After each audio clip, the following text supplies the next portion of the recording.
La présidente tanzanienne Samia Suluhu Hassan a nommé sa fille et son gendre à des postes clés du gouvernement. Lors d'une allocution télévisée lundi 17 novembre depuis la State House de Chamwino à Dodoma, Samia a dévoilé une liste de 27 ministres et 29 ministres adjoints. Bienvenue sur Philly Radar.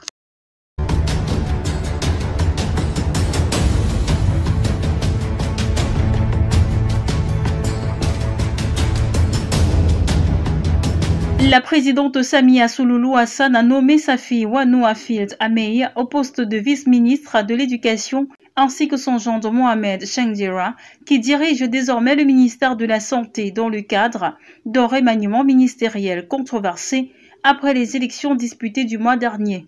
Wanu Afield Ameir, 43 ans, est député de Mankudushi à Zanzibar et a conservé son siège lors des élections générales du 29 octobre 2025 sous l'étiquette du parti au pouvoir, Chama cha Mapinduzi. Mohamed, 46 ans, est député de la circonscription de réfugiés dans la région de Pwani et a précédemment occupé le poste de ministre d'État à la présidence pour l'administration régionale et le gouvernement local. Allons du côté de la République centrafricaine où l'annonce de la validation des candidatures d'Anicet George Dolongele et d'Henri-Marie Dondra pour la présidentielle de décembre 2025 a mis fin à des mois d'incertitude. Les deux anciens premiers ministres, longtemps au centre des spéculations sur leur éligibilité, ont finalement obtenu le feu vert du Conseil constitutionnel. Une décision que de nombreux observateurs jugent guidée davantage par des considérations politiques que par le strict respect de la loi fondamentale de 2023. Pour les partisans du président Faustin-Archange Touadéra, cette validation s'inscrit dans une logique de stabilité nationale. Le porte-parole de la majorité, Mathurin Dimbele, l'a assumé son détour. Mieux vaut tordre le cou à la loi que risquer une nouvelle crise politique. Une analyse partagée par plusieurs analystes qui rappellent que l'histoire récente du pays est jalonnée de conflits liés aux contestations électorales. Sur le plan juridique, la décision fait grincer des dents.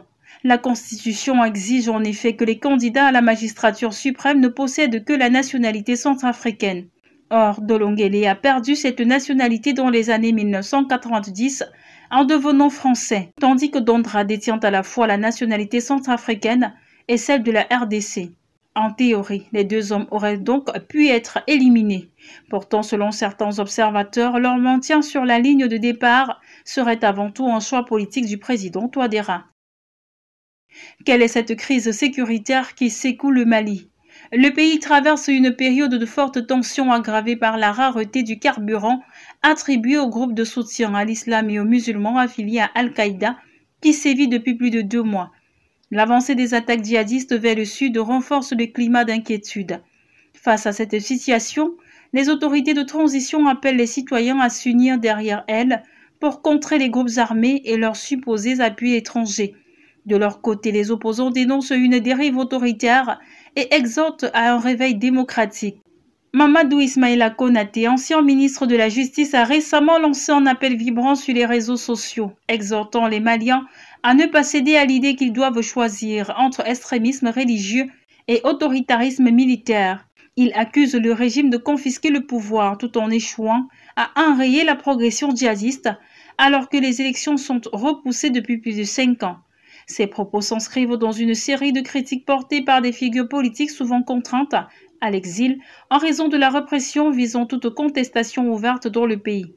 L'affaire Moussa Mara, ancien Premier ministre emprisonné puis condamné, en est l'illustration la plus marquante.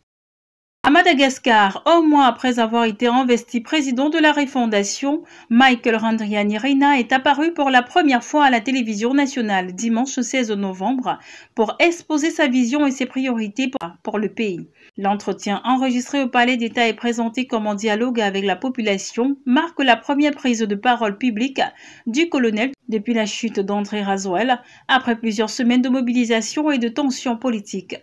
D'entrée de jeu, le chef de l'État a revisité les événements ayant conduit au changement de pouvoir, insistant à nouveau sur l'absence de violence et rejetant toute qualification de coup d'État. Il a également salué le rôle des jeunes manifestants et celui des militaires qui l'ont soutenu. Face aux interrogations concernant d'éventuelles représailles contre les proches de l'ancien régime, Michael Randrianirina a affirmé que les procédures en cours relevaient strictement du travail judiciaire. Les enquêtes suivent leur cours et les perquisitions ne sont pas des actes de vengeance, a-t-il précisé, assurant vouloir poursuivre les responsables de détournement massif de ressources publiques. Le cœur de son intervention a porté sur la transformation politique promise à Madagascar. Le président de la transition a annoncé le lancement d'une vaste concertation nationale du niveau local jusqu'aux institutions centrales dirigées par la Confédération des Églises chrétiennes de Madagascar. Cette démarche doit servir de socle à la création d'un nouveau système de gouvernance. Selon le calendrier dévoilé, cette consultation sera suivie d'un référendum permettant à la population de valider les réformes puis une élection présidentielle. L'ensemble du processus devrait être bouclé en 2 ans. Randrianirina justifie le choix de la FFKM par sa capacité à fédérer les différentes composantes politiques, sociales et religieuses du pays. Il a également annoncé la mise en place d'une assemblée des jeunes et son intention de renforcer l'enseignement de la langue et de l'histoire malgache dans les écoles. Interrogé sur sa volonté éventuelle de se présenter à la future élection présidentielle, le colonel n'a pas donné de réponse ferme. Il dit vouloir laisser le peuple trancher. Si la population estime qu'il a rempli sa mission, il se déclarera candidat. Dans le cas contraire, il se retirera. En conclusion, Michael Randrianirina a appelé les Malgaches à participer activement à la reconstruction du pays tout en demandant du temps. La refondation ne peut pas se faire en quelques semaines. Elle dépendra de l'engagement de tous, a-t-il rappelé. C'est ici que nous mettons un terme à cette édition d'information. Merci de l'avoir suivi. Nous sommes en continu sur nos différentes plateformes et sur le www.fileradar.com.